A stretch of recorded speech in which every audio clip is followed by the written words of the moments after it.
Welcome to the Bucket List Project podcast, a weekly show that talks about stories from my pursuit of nomadic lifestyle around the world, interviews with interesting people who I have met in this journey, and a generous dose of thought provoking conversation around travel as a lifestyle choice. If you love to listen on topics revolving around travel, then this will be your perfect companion for the ride to office or your morning jog or in general when you're winding down for the day. We have new episodes releasing every Friday with interesting topics. So do share and subscribe to our podcast and get your weekly share of travel inspiration. A question I get asked quite often is how to score cheap flight tickets. It is a question very easily asked but very difficult to answer. I've been fortunate enough to score cheap flight tickets across the globe over the past 10 years. My personal top three, which I'm very proud of, is a 500 rupee return ticket from India to Malaysia, 10,000 rupee business class return ticket from India to Turkey, and a 25,000 return ticket from India to New Zealand. None of these were due to just one trick alone. It involved understanding the airline pricing mechanism over the years and knowing what behavior rewards you with best fares. But before we get into the details of the tricks or hacks, it's time to dwell into the behavioral history of dynamic pricing, which is the cornerstone of airline pricing today. Very early on, traders used something called as traditional haggling system, a type of negotiation where the buyer and the seller of a good or service debate the price or nature of a transaction. This was dictated by demand, supply, seasonality, quantity of purchase, and sometimes even the skill of the person negotiating. This early form of dynamic pricing, however, lost favor among people purely because of the fact that it was so difficult to track and very subjective, and it led to something called as a fixed price tag system. In fact, the premise of this fixed price system actually originated from religion, which states everyone is equal before God and everyone should be charged the same price. We would assume this would make everything affordable and accessible to all sections of the people. However, contrary to its spirit, it led to strict price regulation by governments who were so far removed from the market dynamics that services like flying became accessible to only the rich few elites. The airline industry, in unison, wanted to break this. And with the advent of the Airline Deregulation Act in 1978, it gave birth to the dynamic pricing as we know today. You would assume that the dynamic pricing in the hands of a greedy corporate would make it look worse. But you are underestimating the power of free market economics. Growing GDP, consumption economy, competition, and global mobility has literally transformed this industry. And if you look at inflation adjusted airfares, there's in fact a 50% reduction compared to the pre 1980s era. That is quite astonishing, isn't it? The Airline Deregulation Act, in fact, has democratized flying across countries and all economic sections of the society. To keep up with the latest demand in its current form, the airline dynamic pricing has become an algorithm beast, to say the least. The system dynamically factors in as many as 25 plus variables now to determine the price of that one seat in the flight when you are searching for it. In this complex environment, have you ever wondered while flying, am I the one paying the cheapest fare for this seat on this plane, carrying hundreds of passengers? At least I ask myself this question most of the times when I'm flying.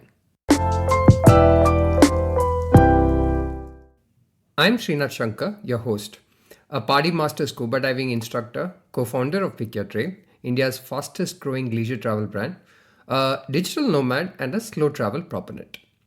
Today's topic of podcast is scoring that elusive cheap airfare deal? A lot of you have been asking me this question for the last 5, 6 years, and I thought that this would make for a great podcast episode. To demystify this topic, I'm going to take a stab and attempt in throwing some light on how the economics of airfare actually operates. Some parts might sound technical, but I'll try and keep it as simple as possible for the listener's benefit.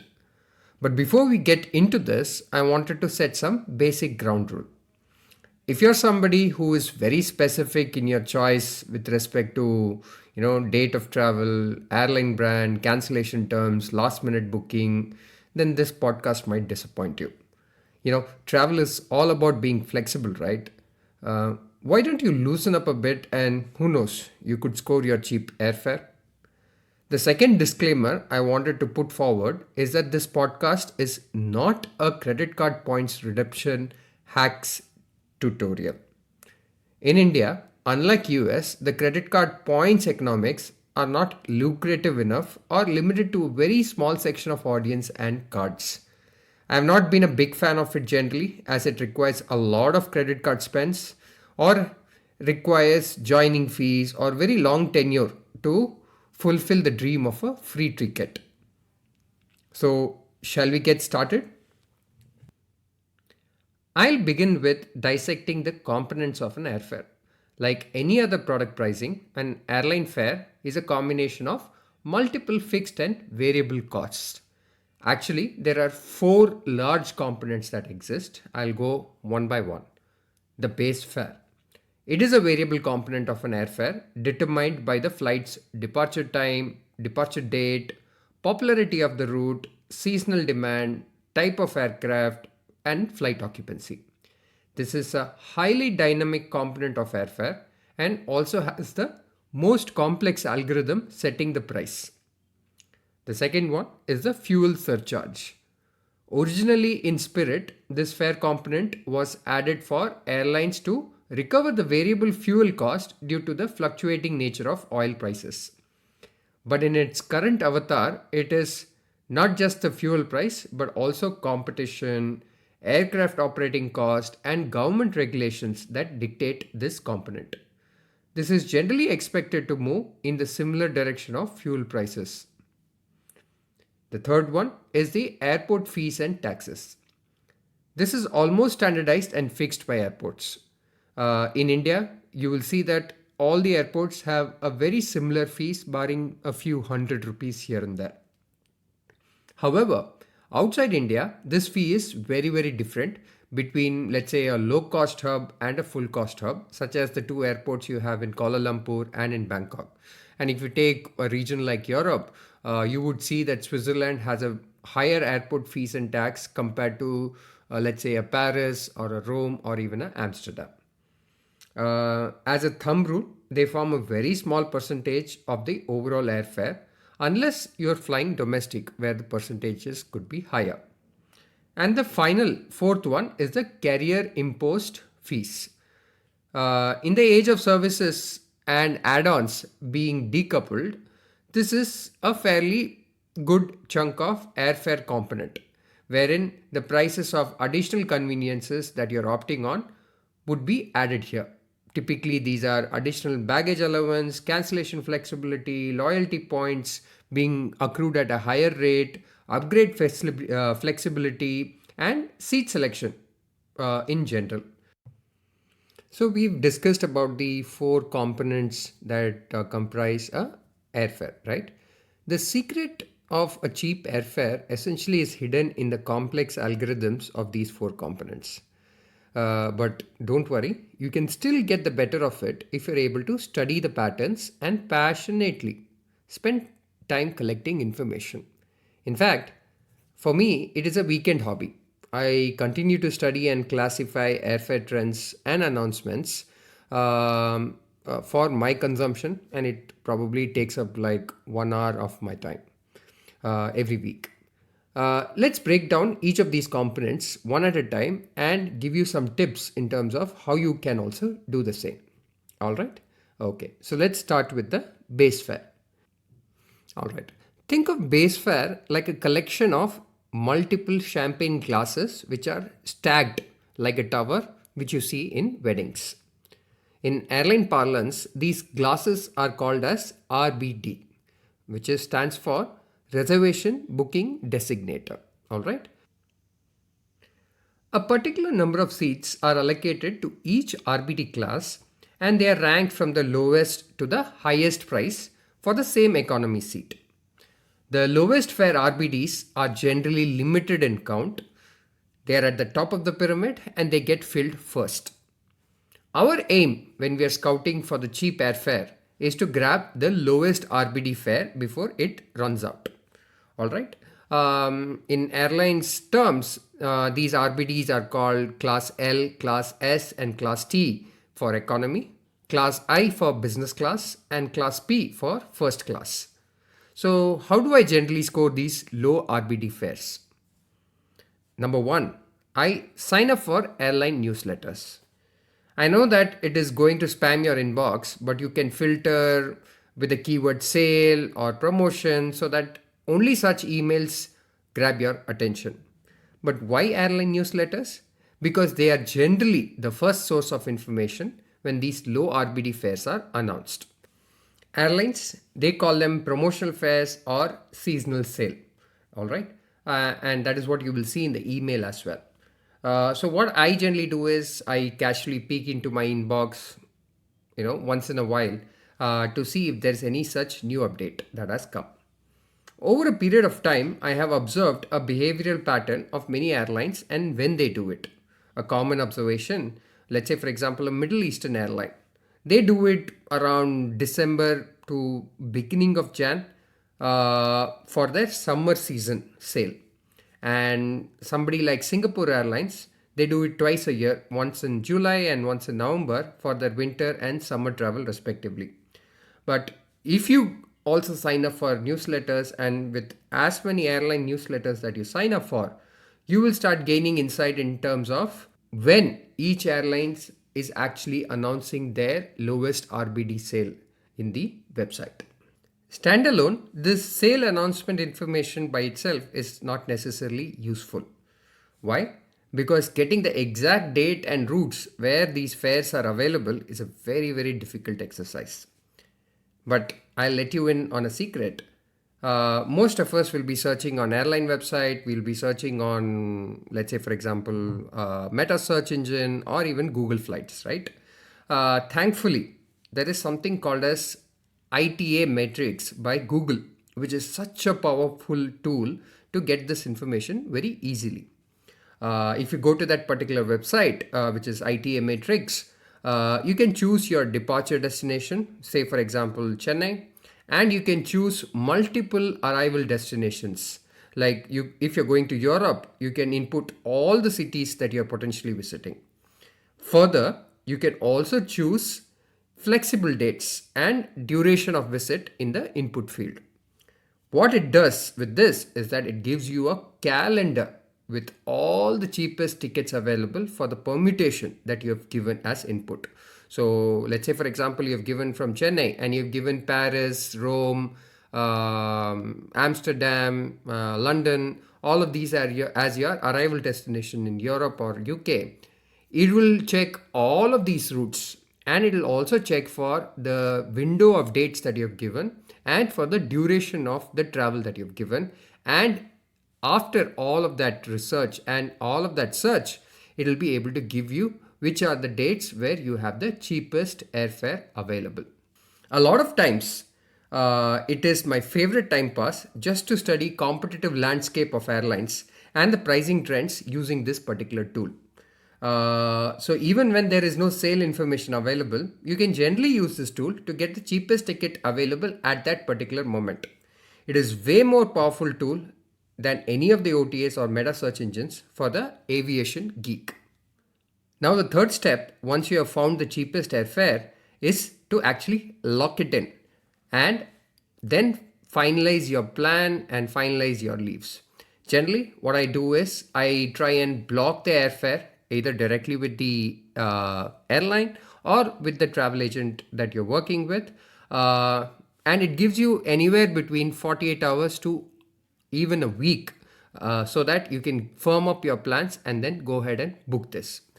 This option actually is now gaining attention with a lot of airlines, in fact, offering it as an online service for a fees. I would highly recommend using this feature purely because of the fact that, one, if you're able to find a great airfare, you're not only able to lock it in for a very minimal fee, but it also gives you a lot of time to think through and take that final decision. Well, these three steps, if systematically followed, will always help you find a cheap RBD airfare. However, we have discussed all white hat tips till now. There are a couple of black hat tips which exist, which a lot of aviation geeks try and use against the system. While from a customer perspective, these might not look black hat or illegal, but I consider them to be black hat because it arises from an element of human error. There are totally two of them that I am aware of, and I have kind of benefited by it in the past. Number one, as you know, airline industry and the systems are a very legacy system that is in place, especially with respect to the technology. So some of these base fares have to be loaded manually into the system through human intervention. Sometimes it so happens that there is an error in pricing while uploading, and it gets the attention of consumers who book it. There was one such time when I booked a 10,000 rupee business class ticket to Istanbul because somebody had uploaded a wrong airfare. How do you find them? There are closed Facebook and Reddit groups which publish these error fares as soon as they notice it. You will have to be swift enough to grab these tickets because the airline systems are fast enough to catch the error and change it very quickly. It probably lasts for maybe 1 hour at best. The other risk, obviously, is the ticket being honored or not. It is obviously airline's prerogative or choice, and I completely agree that, and I stand by that also. The second tip that I have generally benefited from is that the truth that lower RBD not being available does not always mean that it is booked. Some full cost airlines, as I had mentioned before, allow for tickets to be blocked, right? Before they are issued or booked. In such instances, a lower RBD, though blocked, can become available later on if the block is released. The online OTAs or direct airline website generally cannot help you with this or help you access these released lower RBD seats because it is a very manually intensive exercise. You need to keep checking for it and then block it. So it works if you have access to Amadeus terminal yourself or you are working with an offline agent who has access to this terminal. Even for them, the incentive has to be meaningful to search on your behalf, right? So if you ever chose to go down this path, be willing to pay a fee to your travel agent irrespective of the result. Sometimes you will be pleasantly surprised and sometimes you can be disappointed. With this, we cover the base fare component of the entire cheap airfare discussion that we are having. Moving on, the next fare component that is going to be dissected is the fuel surcharge. As mentioned earlier, this is a variable component of the airfare, but to be very honest, the algorithm here is almost a black box and left to the discretionary logic of each airlines. While it is expected to surely have high correlation with the fuel prices, it has other factors as I mentioned earlier, especially the operational cost, the aircraft types, and the competition. For instance, I have observed Middle Eastern airlines are supposed to have fuel advantage as they are one of the largest producers of oil and obviously have access to cheap fuel. However, the fuel surcharge is not necessarily the cheapest with these airlines. Probably because they're compensating for large aircraft fleet, the larger aircrafts, and the operational cost associated with it. So, optimizing for fuel surcharge when you're looking for cheap airfares is limited to very few, thumb rules, if I have to put it that way. Number one is you book as much in advance as possible. The fuel surcharge in earlier class of tickets, especially the RBDs that we're talking about, is expected to be lower because the airline will want to amortize the cost over all seats and it knows that it has time to fill all the seats. Closer to the departure date, the fuel surcharge starts increasing if the occupancy is lower. They have a smaller window to cover up for the operational cost, right? This is also one of the reasons why you will see, despite flights being empty or not necessarily full, you when you book last minute tickets, the airfares are not necessarily cheap. Number two is when you book between hubs where the fuel surcharge is capped, you generally are bound to benefit from it. Some examples are when you are going to Thailand or Saudi Arabia. Even I'll give a very specific example. From Chennai to Thailand, you will more often than not see that the airfares, they are always within a particular range. They don't shoot up too much or they don't go down too much also. They always are within a window. And some of the reasons for that is because the fuel surcharge is in a very clearly capped and regulated.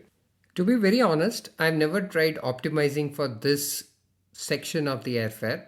And mostly people who look at optimizing this are people who are booking with loyalty points because those are the ones who have to pay the fuel surcharge and it impacts them the most.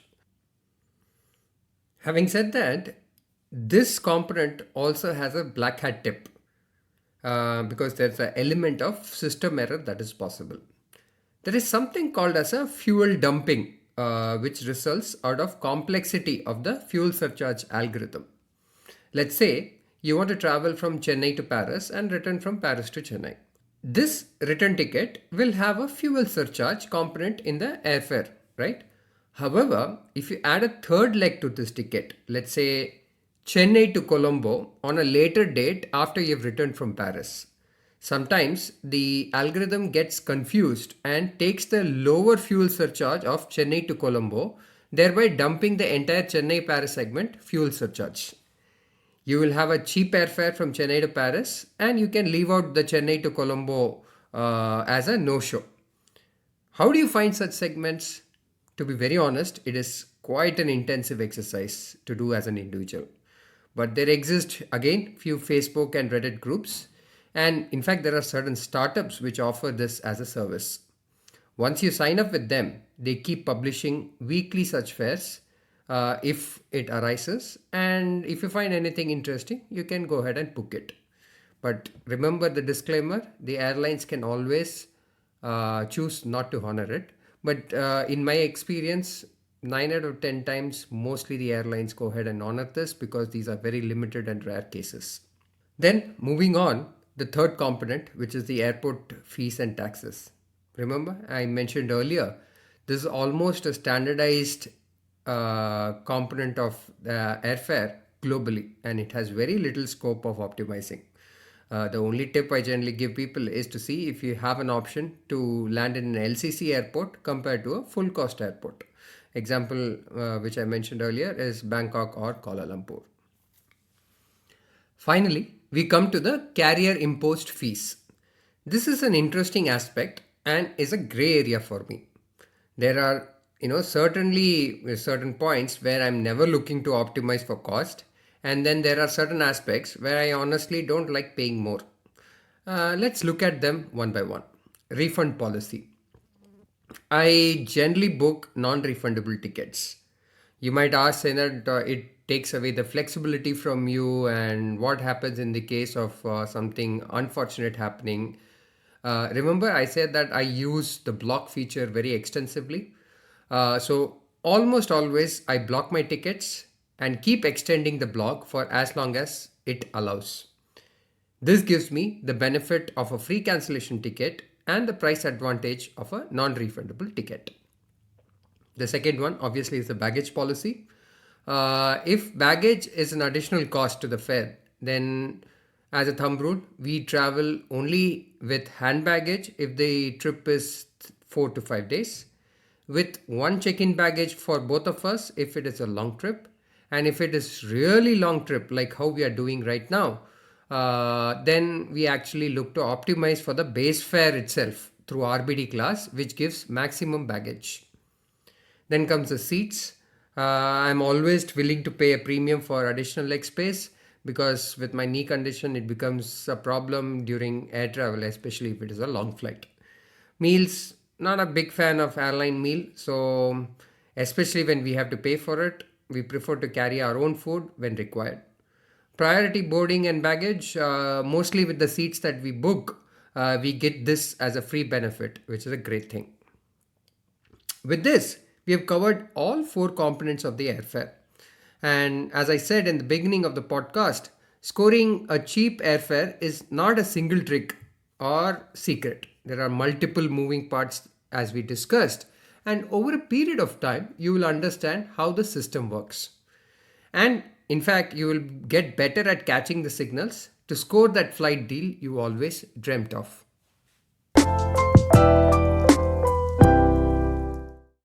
I told you about acing the airline system in my previous section as one way of scoring the deals, but there's another important aspect, and that is the human behavior. This is something that has always helped me, but is very, very subjective, so take it with a pinch of salt.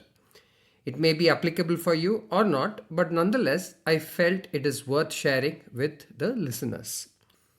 The first thumb of rule for me is I never fix a destination for travel. Given that airfares form almost 50 to 60% of our vacation cost generally, I let the airfares surprise me with the next destination. The world is so beautiful and there are so many places to visit. There's no reason to knock off your travel list only in a particular order. This philosophy has given me very rich payouts. I've been lucky enough to see the cherry blossoms of Japan, tulip seasons of Amsterdam, the beer tents of Munich, road trip of Vietnam, Laos, Cambodia, New Year in Istanbul, and the beautiful summer trek of Patagonia. All of these destinations were a result of a cheap airfare popping up in my system and then me deciding instinctively to book and go to these places. Number two, I invest time, probably like 1 hour a week, to just monitor routes, set up airfare alerts, sign up for newsletters, and by now I have about 80 routes that I'm regularly monitoring for airfares. You might say, there's better use of time, but I have not seen in my entire travel experience of 10 years a rich or a poor person, all of them want the cheapest airfare. And their heart burns when they have to pay a premium for it, right? So 1 hour a week, I don't think is a very expensive utilization of your time. And in fact, I consider this to be a hobby, which is both imparting significant knowledge about this industry for me. And it also gives me childlike enthusiasm, dreaming about the new destinations and the possibility of having a great airfare. The third one is that I always have flexibility in my departure city choice. Instead of a single departure base, I keep it flexible between few options. Let's say if I'm traveling westward, I search for flights departing from Chennai, Bangalore, and Colombo. If I'm traveling eastward, I search for flights departing from Chennai, Bangkok, Kuala Lumpur, and Singapore. If I find a cheap fare from any of these hubs, then I book along with the additional ticket from Chennai to that particular city. One such example, I scored a 39,000 return ticket from India to Fiji, which was actually departing from Singapore. So 12K was my return ticket from Chennai to Singapore and 27K was my return ticket from Singapore to Fiji. The total flying duration was the same, and if I had flown from India, and it saved me at least 35,000 because I did not choose to fly directly from Chennai. The another common observation I have found is the cute wars between Air India and Sri Lankan Airlines. In order to capture the international flyer market share from respective countries, Sri Lankan Airlines sometimes offer cheaper fares from Chennai to Europe via Colombo compared to going from Colombo to Europe directly. Similarly, Air India offers cheap fares from Colombo to Europe via India versus Chennai to Europe directly. And finally, I prefer LCC with priority seats compared to a full cost airlines, especially when the aircrafts are similar. Example, Malaysian Airlines from Chennai to Kuala Lumpur is a narrow body aircraft. I would rather fly AirAsia with first row seats and at a cheaper price because the experience is going to be the same for me in terms of the airline seat, airline category, and duration of the flight, etc. To be very honest, these behavioral traits and the understanding of airline fares I have gained over a period of time and having flown many a times across multiple airlines. I've enjoyed this learning process and I continue to enjoy the entire process of flying itself now. I get to observe the flight operations of an airlines, watch the entire economics of it very closely, and check out the latest technology that this industry is adopting. The COVID period was very, very tough for the airline industry and put a significant dent in its economics and profitability. So much so that the airfare inflation that we see as of today is so steep when the restrictions were lifted for COVID. The pre-COVID era of competing airfares is kind of gone in 2021, 2022, or in fact in 2023 also. Because it's a period of recovery and consolidation for the airlines, and they're looking to make their balance sheets a lot more healthy. The other fact, obviously, is also that the demand has far outstripped the supply, that the airlines have not even required to compete and reduce airfares. In a sense, it is good because we need airlines to have strong balance sheets so that they can survive this brutal industry and eventually have more competition in this space so that it is in the long run very good for the consumer. I have already started seeing signs of competition giving way to interesting airfares, and maybe the next 5 years with the turn of Air India and Indigo with large flight orders will probably create supply creation at a next level, and the ambition to become an international hub will usher in a new price dynamics for the Indian consumer.